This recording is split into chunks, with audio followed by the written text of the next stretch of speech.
I was 17, just months away from graduating high school, when I met Mr. Daniel. He was new at our school, an English literature teacher who seemed to carry an aura that drew people in. He wasn't like the others. He listened intently, spoke with passion, and made every lesson feel like a discovery.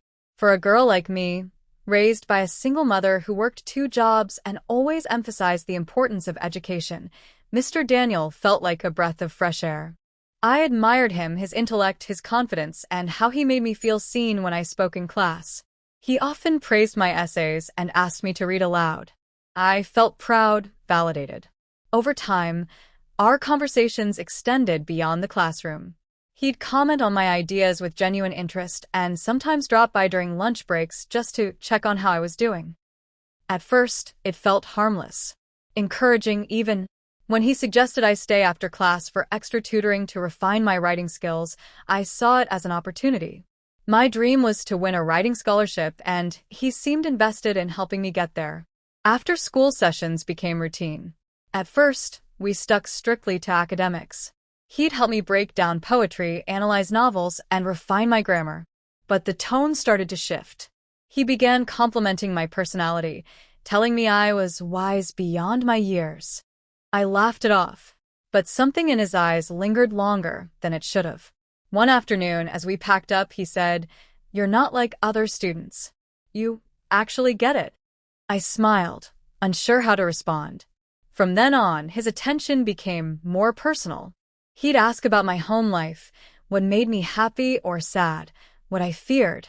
At one point, I remember him saying, "If you ever need someone to talk to, I'm here." Not just as a teacher. I appreciated it. I mean, what teenager wouldn't want to be heard like that? He made me feel important in a way no one else had. My mother was always busy, my friends were absorbed in drama and dating, but Mr. Daniel listened. He really listened. One day, as I handed him a printed assignment, our fingers brushed. I felt a twinge in my chest I couldn't explain. He held the paper a moment longer than needed, eyes locking with mine. My heart raced. Nothing was said, but everything was felt. That evening, I found a message from him on the school portal. "Excellent work today. Keep shining." Simple, but it made me blush. I told myself it was just appreciation, nothing more. But the next week he said something that caught me off guard. "You're really beautiful when you smile," he murmured, almost as if it wasn't meant to be heard. I laughed nervously. Maybe it was a joke. Maybe I was reading into things. But deep down, I knew something was shifting. And yet, I didn't pull away. I stayed. I kept showing up after class, even when a little voice inside me whispered that the line was starting to blur. Things moved quickly after that. Our after-school sessions weren't just about writing anymore. He asked about the music I liked, my dreams beyond school, and what made me feel alive. His questions felt deep, like he cared more than anyone else ever had. When I told him I wanted to be a writer, he leaned in and said, "You already are.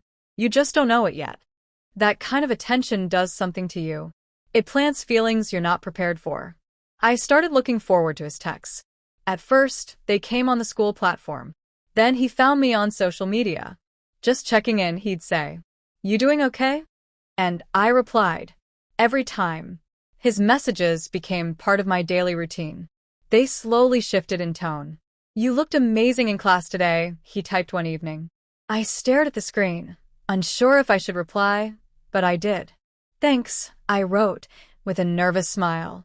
That one word turned into hours of late-night conversations. We weren't talking about essays anymore. He said I was different, that I made him feel things he hadn't felt in years. I didn't know how to handle it.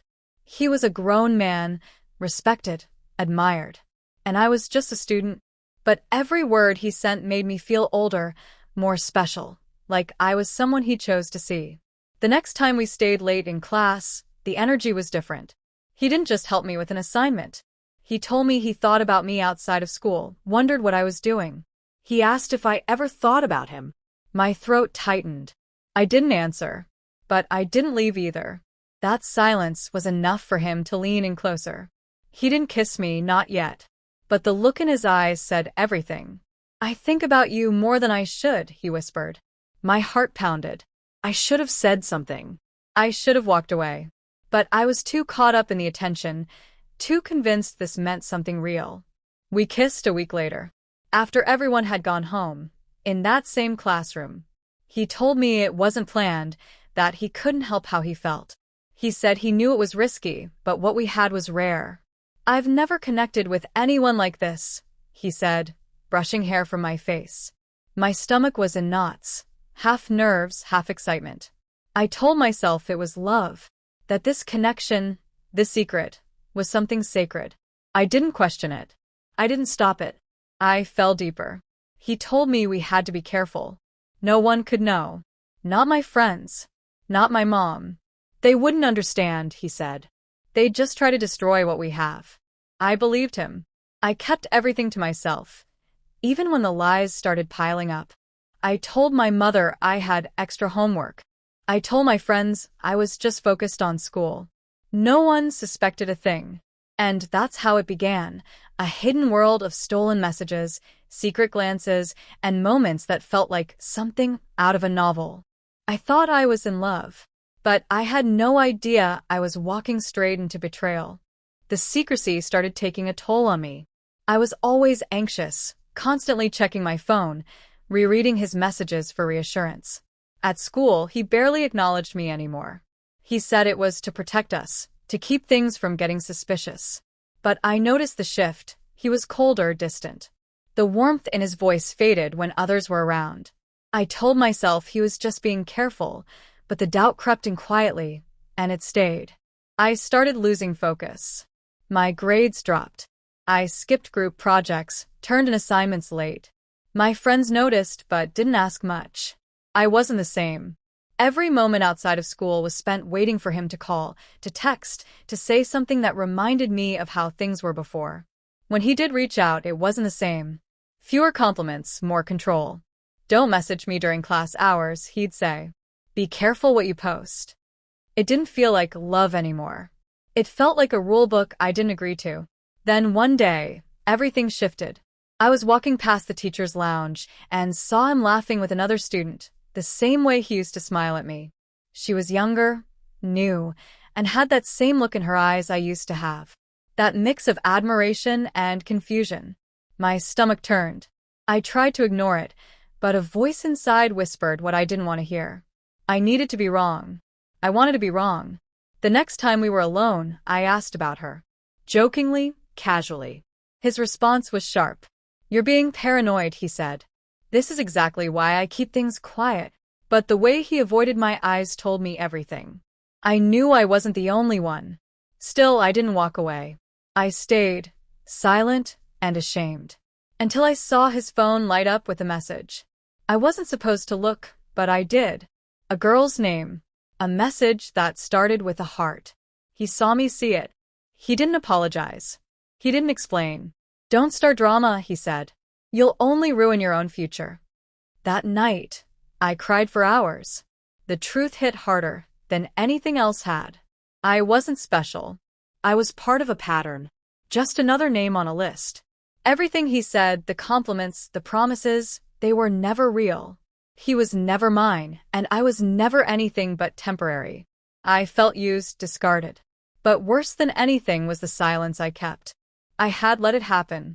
I had believed in him, defended him, hidden everything from the people who actually loved me. The next morning, I didn't go to school.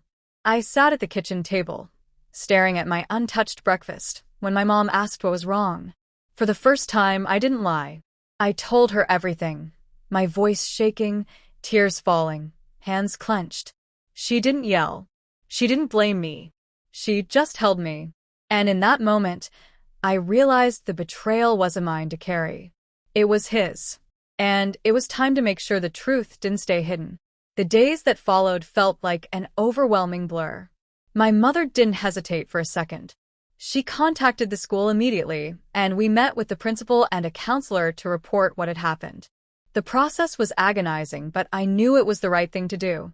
As my mother spoke on my behalf, I could barely hold back my tears.